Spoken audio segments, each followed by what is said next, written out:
বন্ধুর ডিপ্রেশন দেখে বন্ধুর ক্লাস 7-এ পড়ুয়া জিএফ রে বুঝাইতে গেছিলাম রিলেশনটা যেন ঠিক করে নে, কিন্তু জিএফ আমারে উল্টো রেগে বলল, ভাইয়া আপনার বন্ধুরে বুঝান, এই মাইশা যারে একবার মন থেকে তুলে দেয় তারে জীবনেও মনে জায়গা দেয় না।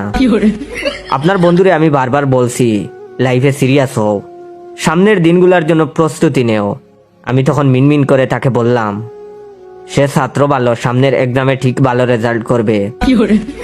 তখন তার গার্লফ্রেন্ড মাইশা তেলে বেগুনে জ্বলে বলল, এক্সামের খাতা পুড়ি, সামনে বাসা থেকে পালাতে হবে, সেজন্য টাকা জমাইতে বলছি।